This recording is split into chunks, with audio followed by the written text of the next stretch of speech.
ప్రసాద్ కుటుంబంలో శారద కొంచెం పాతకాలపు మనిషి. పైగా తాను చెప్పిందే నెగ్గాలి అనుకునే స్వభావం. కోడలు అనామిక మాత్రం చాలా తెలివైంది, ఓపిక గలది. ఏదైనా సమస్య వస్తే కంగారు పడకుండా ఆలోచించి పరిష్కారం కనుక్కోవటం ఆమె నైజాం. ఒకరోజు సాయంత్రం వాతావరణం అంతా ఒక్కసారిగా మారిపోయింది. ఆకాశం నల్లటి మబ్బులతో కమ్ముకుంది. రేడియోలో రాబోయే 10 రోజుల పాటు భారీ వర్షాలు, వరదలు వస్తాయని హెచ్చరికలు వస్తున్నాయి. ఇంట్లో అందరూ హాల్లో కూర్చొని వార్తలు వింటున్నారు. విన్నావా శారదా? ఈసారి వానలు మామూలుగా ఉండేలా లేవు. ఆకాశం చూడు ఎంత భయంకరంగా ఉందో. గాలి కూడా ఉధృతంగా వీస్తుంది. 10 రోజుల పాటు ఎడతెరిపి లేకుండా కురుస్తాయంట. పైగా ఎగువన ప్రాజెక్టులు నిండిపోవటంతో గోదావరికి భారీ వరద కూడా వచ్చే ప్రమాదం ఉందని వార్తల్లో పదే పదే హెచ్చరిస్తున్నారు. ఆ రేడియో వాళ్ళు, టీవీ వాళ్ళు ఎప్పుడు ఎట్టాగే లేనిపోని కల్పించి జనాన్ని భయపెడతా ఉంటారులేండి. మనదే 100 ఏళ్ల నాటి పెంకుటిల్లాయే. గోడలు ఎంత మందంగా ఉంటాయో తెలుసుగా. ఎన్నన్నా వరదలు రానివ్వండి, తట్టుకుని నిలబడ్డ పునాదిది. గట్టిగా ఉంది పునాది. నేను నా చిన్నప్పటి నుంచి ఈ గోదావరికి ఎన్నో ఉగ్ర రూపాలు, ఎన్నో వానలు చూసా. వాళ్ళ హెచ్చరికల కంటే నా అనుభవమే నాకు ఎక్కువ. అలా అనకమ్మా. వాతావరణ శాఖ వాళ్ళు అంత ఖచ్చితంగా చెప్తున్నారంటే ఖచ్చితంగా ఏదో పెద్ద ప్రమాదమే పొంచున్నట్లు లెక్క. మనం కాస్త ముందు జాగ్రత్తగా ఉంటే పోయేదే ఉంది. ఏమైనా జరిగితే పసిపిల్లలున్నారు ఇంట్లో. రేపు ఉదయాన్నే వెళ్ళి ఇంటికి కావాల్సిన సరుకులు, కొవ్వొత్తులు, అగ్గిపెట్లు, మందులు అన్నీ ఓ 10 రోజులకు సరిపడా తెచ్చిపెడతాను. అవునత్తయ్య, ఆయన చెప్పింది 100కి 100 నిజం. ప్రకృతి ముందు మనం ఎంత చెప్పండి, మనం అన్నీ సిద్ధంగా ఉంచుకోవడం ఉత్తమం. ఒకవేళ వరద నీరు ఇంట్లోకి వచ్చేస్తే కరెంట్ ఉండదు. అప్పుడు మన విలువైన వస్తువులు పాడవకుండా అటక మీద ఇతర ఎత్తైన ప్రదేశాల్లో పెట్టుకోవడం చాలా మంచిది. అదే కాక మన పెరట్లో ఉన్న ఆ పెద్ద మర్రి చెట్టు కొమ్మలు చాలా విశాలంగా బలంగా ఉన్నాయి కదా. దాన్ని చూస్తుంటే విపత్తు నుంచి కాపాడుకోవడానికి నాకే ఆలోచన వస్తుంది. ఏంటే నీ గొప్ప ఆలోచన? ఎంత గట్టి లొదిలేసి ఆ చెట్టు మీద కోతుల్లాగా, పక్షుల్లాగా గూళ్ళు కట్టుకొని కూర్చోమంటావేంటి? నీకు ఆ పట్నం చదువులు, ఆ ఇంగ్లీష్ మొక్కలు వచ్చాక నా మాట అంటే అసలు లెక్క లేకుండా పోయిందన్నామిక. ఎప్పుడు నీ తెలివితేటలు ప్రదర్శించి నన్ను తక్కువ చేయాలని చూస్తావు కదా. పెద్దదాన్ని, నా మాట విందామన్నా ఇంగితం ఏ కోసాన లేదు నీకు. అయ్యో, నా ఉద్దేశం మిమ్మల్ని తక్కువ చేయడం కాదత్తయ్య. ప్రమాదం వస్తే ప్రాణాలు కాపాడుకోవడానికి ముందు జాగ్రత్తగా ప్రత్యామ్నాయం ఉంటే మంచిదని మాత్రమే నా ఉద్దేశం. అంతే తప్పించి మరేమీ లేదత్తయ్య. చాలే ఏకాపు. ఇంట్లో అందరికంటే నీకే అన్నీ తెలుసు అన్నట్టుగా ఆ ఉపన్యాసాలై దంచమాక. ఏసీ గదుల్లో పెరిగిన దానివి. అసలు నీకు కష్టాలు, కన్నీళ్ళంటే ఏంటో కనీసం తెలుసా? రేపు నిజంగానే ఈ గోదావరికి వరదొచ్చి ఇల్లంతా నీళ్లు నిండిపోయి కరెంటు లేక, తినడానికి తిండి లేక నానా అవస్థలు పడుతుంటే నువ్వు చెప్పిన ఆ చెట్టు ఎక్కి నేలపై అడుగు పెట్టకుండా నువ్వు బ్రతకగలవా? 10 రోజులు అట్లా వానని, చలిని తట్టుకుని ఉండగలవా? ఏమే శారదా, నీకు మరీ పట్టింపులు ఎక్కువయ్యాయి. ఆ పిల్లను ఊరికి ఎందుకట్టా సూటిపోటి మాటలతో అంటున్నావు? ముంచుకొస్తున్న ఈ భయంకరమైన వానల గురించి, ముందు జాగ్రత్తల గురించి మాట్లాడుతుంటే మధ్యలో దూరి పనికి మాలిన ఈ పంతాలు, సామర్థ్య పరీక్షలు ఎందుకు తెస్తున్నావిప్పుడు? మీరూరుకోండి.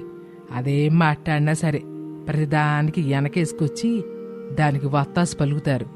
ఇదిగో అనామిక, బాగా ఇను. నీకు నిజంగా అంత సామర్థ్యం, పట్నం తెలివితేటలున్నాయని నువ్వు అనుకుంటే ఇదిగో నాదొక సవాలు. రేపటి నుంచి 10 రోజుల పాటు ఎడతెరిపి లేకుండా వర్షమో, వరదలు వస్తాయని ఆ రేడియో వాళ్ళు అంటున్నారుగా. ఆ 10 రోజులు నువ్వు, నీ 2 పిల్లలు ఈ ఇంటి నేలపై ఒక్క అడుగు కూడా పెట్టకుండా ఆరు బయట బతకాలి. నేలపై ఒక్కడుగు కూడా పెట్టకుండా బయట 10 రోజులు బ్రతకడమా? చిన్న పిల్లల్ని పెట్టుకుని ఈ కుంభవృష్టిలో అది ఎలా సాధ్యమవుతుంది అత్తయ్య? అదేనమ్మా నీ గొప్ప తెలివితేటలకే నేను పెడుతున్న అసలైన పరీక్ష. ఇందాక నువ్వే అన్నావుగా మరి, పెరట్లో ఉన్న పెద్ద మర్రి చెట్టని. కావాలంటే ఆ చెట్టుని నీ ఆశ్రయంగా వాడుకో. 10 రోజులు నువ్వు ఆ చెట్టు మీదే ఉండి నేల మీద అసలు కాళ్ళు కూడా పెట్టకుండా రాబోయే భయంకరమైన వర్షాన్ని, గాలిని తట్టుకొని నిలబడితే ఈ ఇంటి బాధ్యతలు, బీరువా తాళాలతో సహా శాశ్వతంగా నీ చేతికి అప్పచెప్తా. నేనిక ఏ విషయంలోనూ పళ్ళెత్తి మాట కూడా నిన్ను అన్న మరి. ఏ విషయంలోనూ జోక్యం కూడా చేసుకోను. ఏంటన్నావా? ఇది నా పందెం, నా సవాలు. నీకు సమ్మతమేనా? అమ్మా, ఇదక్కడి మొండి పంతం. వరదల్లాంటి విపత్తులొస్తే కుటుంబం అంతా ఒకరికొకరు తోడుగా కలిసికట్టుగా ఉండాలి, కానీ ఒకరి ప్రాణాలతో ఒకరు ఇలా ఆడుకునే ఇదేం విపరీతమైన పరీక్షమ్మా. అనామిక, నువ్వు అమ్మ మాటలేం పట్టించుకోకు. ఆవిడ కోపంలో ఏదో మాట్లాడుతుంది. పర్వాలేదు రమేష్, అత్తయ్య సవాల్ని నేను స్వీకరిస్తున్నాను. అత్తయ్య, మీరన్నట్లే ఈ 10 రోజులు నేను నా పిల్లలు నేలపై కాలు పెట్టకుండా సురక్షితంగా బ్రతికి చూపిస్తాను. అందుకు నాకు మీ అందరి సహకారము కావాలి. అమ్మయ్య, అంటే మనం ఆ చెట్టు మీద టార్జాన్ లాగా ఉంటామా అమ్మా? భలే మజా వస్తుంది. అవునమ్మా, నేను కూడా నీకు సహాయం చేస్తాను. మనం పక్షుల్లాగా చెట్టు మీద గూడు కట్టుకుందాం. అప్పుడు అనామిక ధైర్యం చూసి శారద ఆశ్చర్యపోయింది. రమేష్కి కంగారుగా ఉన్నా తన భార్య తెలివితేటల మీద నమ్మకం ఉంచాడు. ఆ మరుసటి రోజు ఉదయం నుంచి ఆకాశం చిల్లులు పడ్డట్టు వర్షం మొదలైంది. వాన రాకముందే తెల్లవారుజామున అనామిక తన పనులు మొదలుపెట్టింది. రమేష్, కొంచెం ఆ మందపాటి వెదురు బొంగులు, బలమైన తాళ్ళు ఇటు తీసుకురండి. హరీష్, నువ్వెళ్ళి ఆ ప్లాస్టిక్ టార్పాలిన్ కవర్లు తీసుకురా నాన్న. అనామిక, ఆ మర్రి చెట్టు చాలా పెద్దది. దాని కొమ్మలు కూడా బలంగానే ఉన్నాయి, కానీ దాని మీద ఇల్లు కట్టడం అంత తేలిక కాదు. పైగా పిల్లలున్నారు. ఎలా చేస్తావు? మీరు కంగారు పడకండి. ఆ మర్రి చెట్టు మధ్యలో 4 పెద్ద కొమ్మలు కలిసి ఒక విశాలమైన వేదికలాగా ఏర్పడ్డాయి. అక్కడ మనం ఒక గట్టి చెక్కల ప్లాట్ఫామ్ చేద్దాం. కింద పడకుండా వెదురు బొంగులతో అడ్డుగోళ్లు కట్టుకుందాం. ఇక వర్షం వచ్చినా మన మీదకి పడకుండా ప్లాస్టిక్ కవర్లతో పటిష్టమైన పైకప్పు వేసేద్దాం. మీ సాయం ఉంటే సాయంత్రానికి ఇల్లు రెడీ అయిపోతుందండి. అమ్మా అనామిక, నీ ధైర్యం అది చూస్తుంటే ముచ్చటేస్తుంది తల్లి. నేను కూడా మీకు చేతనైన సాయం చేస్తానులే. ఈ చెక్కలు పైకి అందిస్తాను, పట్టుకోండి. ఏమో, ఎన్ని ఆశాలేసినా వాన ముందు ఆ చెట్టుల్లో ఎంతసేపు నిలబడుతుందో చూస్తానుగా. అలా అనుకుంటూ ఉండగా వర్షం పెరిగే కొద్దీ అనామిక రమేష్ల పనివేగము పెరిగింది. మర్రి చెట్టు మీద ఒక అద్భుతమైన భద్రమైన ఇల్లు తయారైంది. అందులోకి కావాల్సిన పొడికట్టెలు, బియ్యం, పప్పులు, తాగునీరు, పిల్లల బట్టలు, పరుపులు అన్నీ ఒక బుట్ట ద్వారా తాడుతో పైకి లాగారు. 10 రోజులకు సరిపడా ఆహారాన్ని సిద్ధం చేసుకుంది అనామిక. సాయంత్రానికి వర్షం భీకర రూపం దాల్చింది. అమ్మా, ఈ చెట్టు మీద ఇల్లు భలే వెచ్చగా ఉంది. బయటకు ఎంత వాన పడుతున్నా లోపలికి ఒక్క చుక్క కూడా రావడం లేదు. అవునమ్మా, కింద చూస్తే భయంగా ఉంది. నీళ్లు పెరిగిపోతున్నాయి. భయపడకండి పిల్లలు, ఈ మర్రి చెట్టు 100 ఏళ్ల నాటిది. ఎన్నో తుఫానులను తట్టుకొని ఉంది. మనకేమీ అవదు. మీరు ప్రశాంతంగా పడుకోండి. అలా అనుకుంటూ ఉండగా మరో 2 రోజులు గడిచాయి. వర్షం ఏమాత్రం తగ్గలేదు. ఊళ్ళోకి వరద నీరు రావటం మొదలైంది. ప్రసాదు, శారద ఉన్న ఇంట్లోకి కూడా మోకాళ్ల లోతు నీళ్లొచ్చాయి. కరెంటు లేదు. ఇంట్లో ఉన్న సామాన్లన్నీ తడిసిపోయాయి. శారద, ప్రసాదులు భయంతో ఇంటి డాబా మీదకు వెళ్లి తలదాచుకున్నారు. యావండి, చలి ప్రాణాలు తీసేస్తుంది. ఇంట్లో ఉన్న బియ్యము, కట్టెలు అన్నీ తడిసిపోయాయి. ఓ పక్కన ఆకలి, ఇంకో పక్కన చలి. నా వల్ల కావట్లేదండి. నేనప్పుడే చెప్పాను, కోడల మాట ఇని మనం కూడా చెట్టు మీదకి వెళ్దాము అని. నీ పంతం కొద్దీ వద్దన్నావు. ఇప్పుడు చూడు, కింద ఇల్లంతా సముద్రంలాగా మారింది. మనం ఇక్కడ ఈ చలిలో నరకం అనుభవిస్తున్నాం. పసిపిల్లలైనా ఆ చెట్టు మీద హాయిగా ఉన్నారు. అవునండి, నా పంతమేనను ముంచేసింది. కోడల్ని తక్కువ అంచనా వేశాను. ఇప్పుడు తప్పు తెలుసుకున్నాను. కానీ ఏం లాభం? వాళ్ళు మనల్ని ఎట్టా చూస్తారు? ఆ సమయంలో అటు చెట్టు మీద ఉన్న అనామిక, రమేష్లు డాబా మీద చలికి వణుకుతున్న అత్తమావల్ని చూశారు. అనామిక మనసు కరిగింది. వెంటనే తను కట్టుకున్న పొయ్యి మీద వేడివేడిగా అన్నం, పప్పు వండింది. ఒక ఫ్లాస్కులో వేడి కాఫీ కూడా సిద్ధం చేసింది. రమేష్, అత్తయ్య వాళ్ళు చలికి ఇబ్బంది పడుతూ ఉంటారు చాలా. మనం ఒక బుట్టకి పొరవాటి తాడుని కట్టి ఆ డాబా మీదకి విసురుదాం. అందులో ఈ వేడి భోజనం, కాఫీ, కొన్ని పొడి దుప్పట్లు పెట్టి పంపుదాం. అనామిక, అమ్మ నీతో అంత కఠినంగా మాట్లాడినా నువ్వు వాళ్ళ గురించి ఎంత బాగా ఆలోచిస్తున్నావో. నువ్వు నిజంగా దేవతవనమిక. ఇప్పుడే ఆ తాడు వేస్తాను. అలా చెప్పి రమేష్ ఒక బరువైన రాయికి కట్టిన తాడుని డాబా మీదకు విసిరాడు. ప్రసాదు ఆ తాడుని పట్టుకున్నాడు. అనామిక చెట్టు మీద నుంచి బుట్టను జాగ్రత్తగా కిందకు వదిలింది. అత్తయ్య, మావయ్య, ఆ బుట్టలో వేడి భోజనం, కాఫీ ఉన్నాయి. ముందవి తినండి. అలాగే పొడి దుప్పట్లు కూడా ఉన్నాయి, కప్పుకోండి. మీకేమీ కాదు, మీ ఉన్నాము. అనామిక, నన్ను క్షమించమ్మా. నిన్ను ఎన్నో మాటలు అనేశాను, ఎంత కష్టపెట్టాను. అయినా నువ్వు నా ఆకలిని తీరుతున్నావు. నీ మనసు ఎంత మంచిదో ఇప్పుడు అర్థమైంది తల్లి. ఏడు పాపు శారదా, ముందు కోడలు పంపిన ఆ వేడి కాఫీ దాగు, ప్రాణం లేచొచ్చుద్ది. చూసావా, మన ఇల్లు మనల్ని రక్షించలేకపోయింది, కానీ కోడలు తెలివి ఆ పిల్లల్ని ఇప్పుడు మనల్ని కూడా రక్షిస్తుంది. అలా రోజులు గడుస్తున్నాయి. వాన పడుతూనే ఉంది. ప్రతిరోజు అనామిక 3 పూటలా వేడివేడి భోజనం చేసి అత్తమావనికి పంపుతూ వచ్చింది. నానమ్మ, ఈ భయంకరమైన వాన ఎప్పుడు తగ్గుతుంది? నువ్వు తాతయ్య ఎప్పుడు పైకొస్తారు? నువ్వు లేక ఇక్కడ మాకు రాత్రిపూట కథలు చెప్పేవారు లేరు. నీతో ఆడుకోవాలనుంది. వాన తగ్గగానే నేనే పైకి వచ్చేస్తానులే కన్నా. మీ అమ్మ ఎంతో కష్టపడి కట్టిన ఆ చెట్టిల్లు నాకు కూడా చూడాలనుంది. ఈ కష్టకాలంలో మమ్మల్ని కడుపులో పెట్టుకొని చూసుకుంటున్న నా కోడలు నిజంగా బంగారవరా. నానమ్మ, మీకోసం అమ్మ ఆ చిన్న పొయ్యి మీదే వేడివేడిగా ఉల్లిపాయ పకోడీలు చేసింది. ఇప్పుడే తాడుకు కట్టి బుట్టలో పంపాము. తాతయ్యకిచ్చి నువ్వు కూడా తిని నానమ్మ. పకోడీలు చాలా బాగున్నాయి. అట్టాగే తల్లి. ఈ భయంకరమైన చలిలో గజగజ వణుకుతున్న మాకు మీ అమ్మ పంపి ఈ వేడివేడి వంటలు నిజంగా అమృతులాగున్నాయి. ఆకలి తీరి ప్రాణం లేచి వస్తుంది. మీ అమ్మకి నా దీవెనలు చెప్పు. అలా 10 రోజులు గడిచాయి. 11వ రోజు ఉదయం మెల్లగా వర్షం తగ్గింది. ఆకాశంలో సూర్యుడు కనిపించాడు. వరద నీరు కూడా నెమ్మదిగా వెనక్కి వెళ్ళిపోయింది. అనామిక సవాలుని విజయవంతంగా పూర్తి చేసింది. 10 రోజుల పాటు నేలపై అడుగు పెట్టకుండా అందరినీ కాపాడుతూ చెట్టు మీదే జీవించింది. అనామిక, చూడు, వాన తగ్గిపోయింది, నీళ్లు కూడా దిగిపోయాయి. మనం ఇక కిందకి వెళ్ళొచ్చు. దేవుడి దయవల్ల అందరూ క్షేమంగా బయటపడ్డాం రమేష్ గారు. పదండి, ముందు అత్తయ్య వాళ్ళు ఎలా ఉన్నారో చూద్దాం. అలా అనుకుంటూ అందరూ జాగ్రత్తగా చెట్టు మీద నుంచి కిందకు దిగారు. ఇంట్లో ఉన్న బురదని, నీటిని శుభ్రం చేసుకున్నారు. అప్పుడే డాబా మీద నుంచి శారదా ప్రసాదులు కిందకొచ్చారు. శారద నేరుగా వెళ్లి అనామికను గుండెలకు హత్తుకుంది. ఆమె కళ్ళల్లో ఆనంద బాష్పాలు రాలుతున్నాయి. అమ్మ అనామేక, నా పంతము, నా అహంకారము ఈ వానలో కొట్టుకుపోయే తల్లి. ఆడదానికి ఓర్పుతో పాటు తెలివితేటలు కూడా ఎంత అవసరమో నువ్వు నిరూపించావు. ఈ 10 రోజులు నువ్వు ఆ చెట్టు మీద ఇల్లు కట్టుకుపోయి ఉంటే ఈ పాటికి మన పరిస్థితి ఏమయ్యేదో తలచుకుంటేనే భయంగా ఉంది. నువ్వు ఇంటి కోడలో కాదమ్మా, మా ఇంటికి మహాలక్ష్మివి. అత్తయ్య, మీరలా కన్నీళ్లు పెట్టుకోకండి. మీరు పెద్దవారు.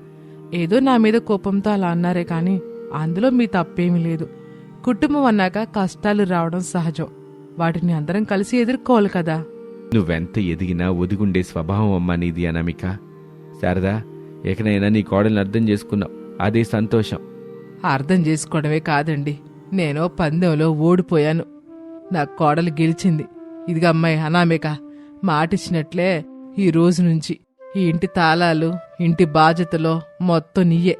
ఇకపై ఈ ఇంట్లో నువ్వు ఏది చెప్తే అదే వేదం. నీ చేతుల్లో ఈ ఇల్లు సురక్షితంగా ఉంటదని నాకు పూర్తి నమ్మకం వచ్చింది. తాళాలు ఎవరి దగ్గరే ఉంటే ఏమైంది అత్తయ్య? మనందరి మనసులు కలుసుంటే చాలు. మీరెప్పటికీ ఈ ఇంటి పెద్దరికం వహించాలి. నేను మీకు తోడుగా ఉంటానంతే. నానమ్మ, అంటే రేపటి నుంచి మనం మళ్ళీ ఆ చెట్టు మీద ఇంటికి వెళ్తామా? వెళ్తావరా కన్నా, వర్షం వచ్చినప్పుడు కాదు.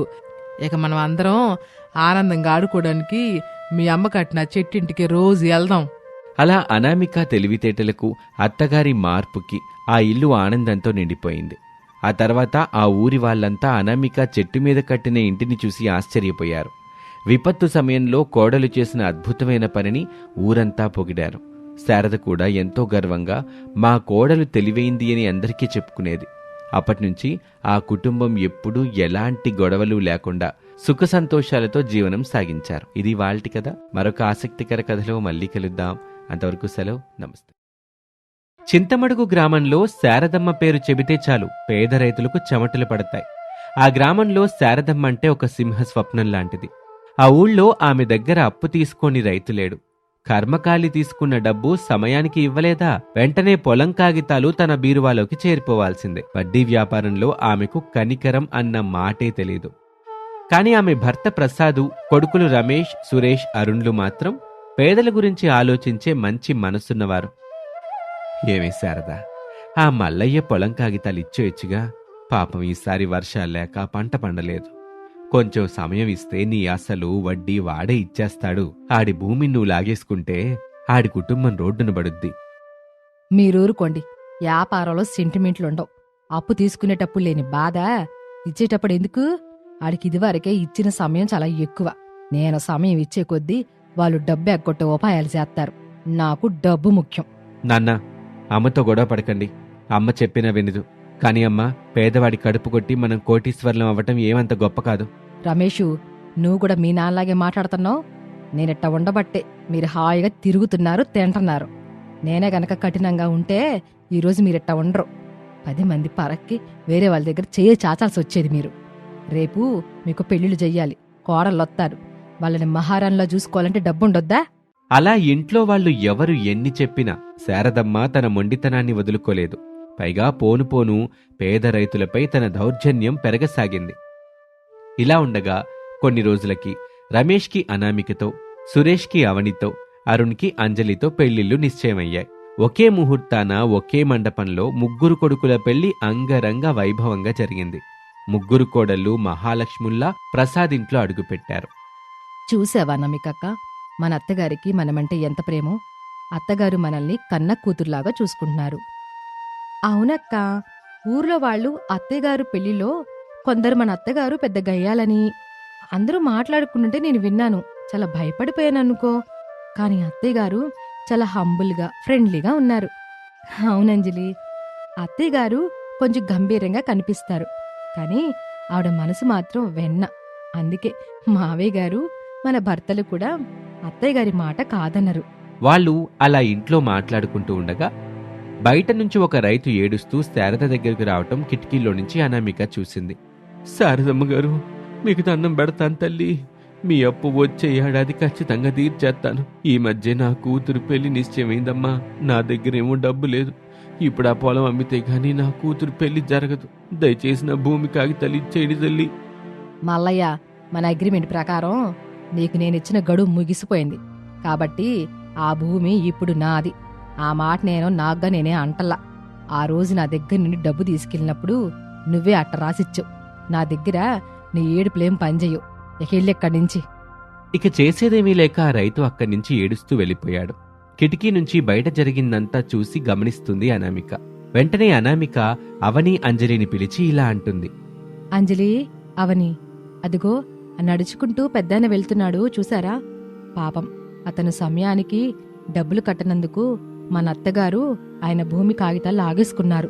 ఏంటక్క, మన అత్తయ్య నిజంగా అలా చేశారా? నిజంగానా? మన అత్తయ్య గారు అంత చెడ్డవారా? మన అత్తయ్య గారిలో చాలా హ్యుమానిటీ ఉందని నేను అనుకున్నాను. కానీ మన అత్తగారిలో ఇలాంటి కోణం కూడా ఉందా?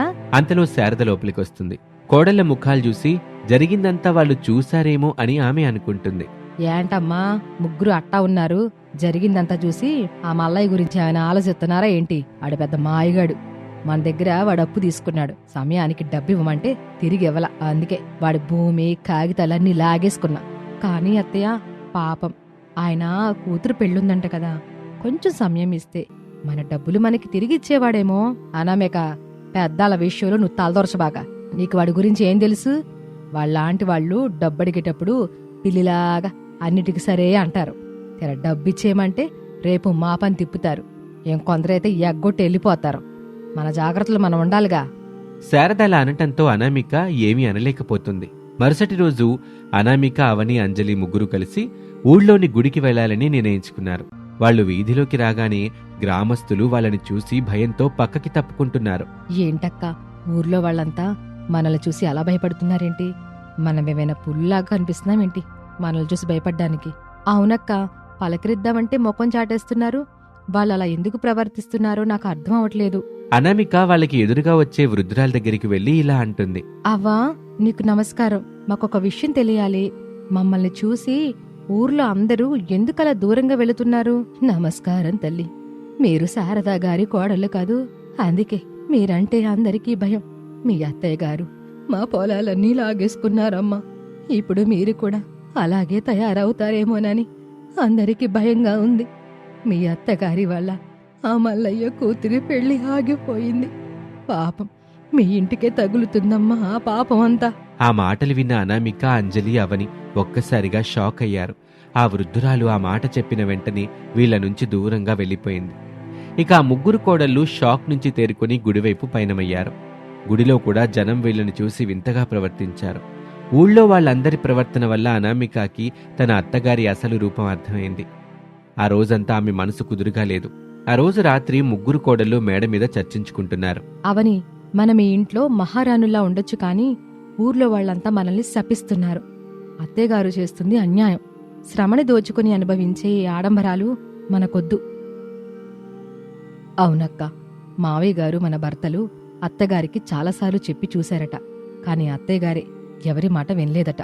మరి మనం ఏం చేద్దామక్క? మనం చెప్తే ఆవిడ అసలు వినరు. అంతేకాదు, మనల్ని ఇల్లు వదిలి వెళ్ళిపోమంటారు. అయితే మనం ఒక పని చేద్దాం. అత్తయ్యగారి బీరువాలో ఉన్న ఆ భూమి కాగితాలన్నీ దొంగలించి రైతులకిచ్చేద్దాం. అంటే మనం దొంగలుగా మారబోతున్నాం అక్క. ఈ విషయం అత్తయ్యగారికి తెలిస్తే ఊరుకోరు కదా. ఒక మంచి పని కోసం చేసే దొంగతనం తప్పు కాదవని. రైతులకి వాళ్ళ భూమి పత్రాలు తిరిగిచ్చేద్దాం. ఒకవేళ అత్తయ్యగారు మనల్ని శిక్షించినా పర్వాలేదు. ఆ మల్లయ్య లాంటి వాళ్ళు ఉసురు పోసుకొని సంపాదించిన ఆస్తి మనకొద్దవని.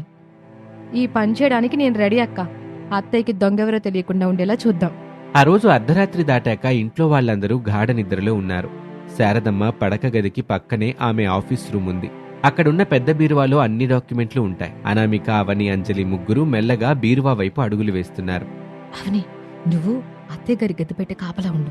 ఏ చిన్న శబ్దం వచ్చినా ఇగో ఈలవేసి. అంజలి, నువ్వు మావయ్య గారి వైపు చూడు. నేను లోపలికి వెళ్ళి తాళం తీస్తాను. అక్క, నాకు భయంగా ఉంది. అత్తేలేస్తే ఏం చెయ్యాలి? భయపడకో, మనం ఈ పని ధైర్యంగా చేయాలవని. అనామిక చాలా జాగ్రత్తగా శారదమ్మ గదిలో నుంచి తాళాల గుత్తిని తీసుకొచ్చింది.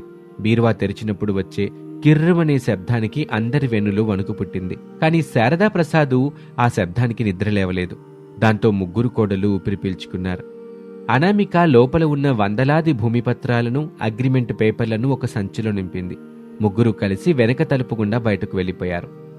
మరుసటి రోజు ఉదయం ఊళ్ళోని రచ్చబండ దగ్గర రైతులంతా ఆశ్చర్యంగా ఒకరి ముఖాలు ఒకరు చూసుకుంటున్నారు. అక్కడ ఒక సంచి నిండా పత్రాలున్నాయి. వాటిని చూసి పేద రైతులు షాక్ అయ్యారు.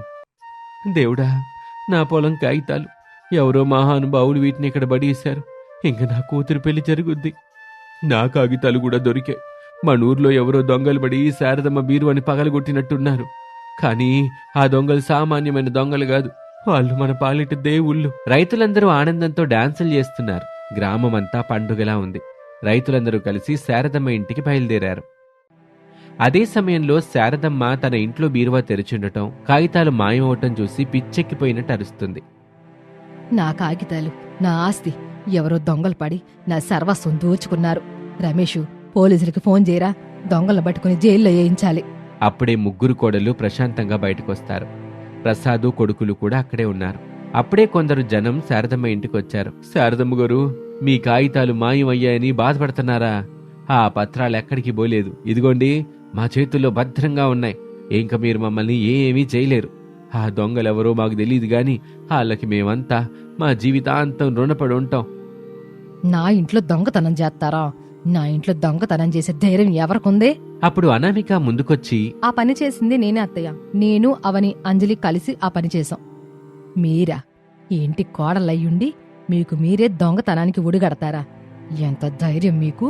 మీ ఎంత చూస్తాను. ఈ క్షణమే మిమ్మల్ని పోలీసులకు అప్పగిస్తాను. అత్తయ్య, మేము మీరు దోచుకున్న పేదవాళ్ల ఆస్తిని తిరిగిచ్చాం. మీరు పోలీసుల్ని పిలిచినా పర్వాలేదు. కాని ఒక్క విషయం ఆలోచించండి. మేమిచ్చిన ఆ పత్రాల వలన వాళ్ళ కళ్ళల్లో ఆనందం చూశాం. కాని ఇన్నాళ్ళు మీరు వాళ్ళని ఏడిపించి సంపాదించిన ఈ బంగారం, నగలు మీకేనాడైనా ఒక్కరోజైనా ప్రశాంతతనిచ్చాయా? అతయ్య, మేము ఇంట్లోకొచ్చినప్పుడు మీరు చాలా మంచివారనుకున్నాం. కాని ఊర్లో వాళ్ళు మమ్మల్నందర్నీ శపిస్తుంటే మేము చూసి తట్టుకోలేకపోయాం. అవునత్తయ్య, దొంగలమని మాకు ముద్రపడినా పర్వాలేదు కాని పేదవాడి ఉసురు పోసుకునే ఇంటి కోడలం అనిపించుకోలేం. మీకు లోకం పోకడ తెలియదే తల్లి. డబ్బు లేకపోతే లోకం మిమ్మల్ని పురుగులా చూసుద్ది. శారదా, ఇంకాపు. నా కోడలు చేసిన పనిలో తప్పేమీ లేదు. నువ్వు చేసేది తప్పు అని నీకిన్నాళ్ళు చెప్పలేకపోయాం. కాని ఈరోజు కోడలు చేసిన ఈ పని వల్ల బయట రైతులు ఎంత సంతోషంగా ఉన్నారో చూడు. ఒకరి ఏడుపుతో బతికే బతుకు మనకెందుకు శారదా? అవునమ్మా, అనామిక చేసిన ఈ పనికి నేను గర్వపడుతున్నాను. నువ్వు మార్చుకోపోతే మేము ముగ్గురం మా భార్యలతో కలిసి ఇల్లు వదిలి వెళ్ళిపోతాం. మాకు నీ అన్యాయపు ఆస్తి వద్దమ్మా. అందరూ అలా అనేసరికి శారదమ్మ ఒక్కసారిగా నిశ్శబ్దమైపోయింది. చుట్టూ ఉన్న రైతుల ఆనందం తన కొడుకుల మాటలు, ముఖ్యంగా కోడళ్ల తెగింపు ఆమెను ఆలోచనలో పడేశాయి. అందరూ తనని ద్వేషిస్తున్నారని, కేవలం భయంతోనే గౌరవిస్తూ వచ్చారని ఆమెకు అర్థమైంది. అనామేక, నన్ను క్షమించు తల్లి. నేను డబ్బు పిచ్చతో మనుషుల్ని మర్చిపోయా. నా కోడళ్ళు దొంగలుగా మారారంటే అది నా తప్పు వల్లే అని అర్థమైంది. మల్లయ్య, ఆ భూములకి నెయ్యే. నేను చేసిన తప్పులకి ప్రాయశ్చిత్తం చేసుకుంటా. శారదమ్మ గారు, మీ కోడళ్ళు నిజంగా మా లక్ష్ముల తల్లి. వాళ్ళు మమ్మల్ని కాపాడారు, మిమ్మల్ని మార్చారు. మేం మీకు ఇయ్యాల్సిన డబ్బు కొంతకాలం తర్వాత చెల్లిచ్చేస్తామమ్మా. అత్తయ్య, మీరు మారితే అంతే చాలు. ఈ నగలు, ఈ చీరలేం మాకొద్దు. అందరం కలిసి గౌరవంగా ఆ రోజు నుంచి చింతమడుగు గ్రామం మారిపోయింది. శారదమ్మ కఠినమైన వడ్డీ వ్యాపారి నుంచి పేదలకు సహాయం చేసే తల్లిగా మారింది. ముగ్గురు కోడళ్ళు ముగ్గురు దొంగ కోడళ్లుగా కాకుండా గ్రామ దేవతల్లా గౌరవించబడ్డారు. ఒక మంచి కార్యం కోసం దొంగలుగా మారిన ఆ కోడళ్ళు తమ అత్తగారిని మార్చగలిగారు, రైతుల పక్షాన నిలబడగలిగారు. అనామేక, వంట చేద్దాం పదండి. ఈరోజు ఊర్లో ఉన్న పేదలందరికీ మన ఇంట్లోనే భోజనం. తప్పకుండా అత్తయ్య, చేద్దాం పదండి. అందరూ నవ్వుతూ లోపలికి వెళ్తూ ఉండగా రైతుల జయ జయధ్వానాలతో చింతమడుగు గ్రామం మారుమ్రోగిపోయింది. ఇది వాల్టి కథ. మరొక ఆసక్తికర కథలో మళ్ళీ కలుద్దాం. అంతవరకు సెలవు. నమస్తే.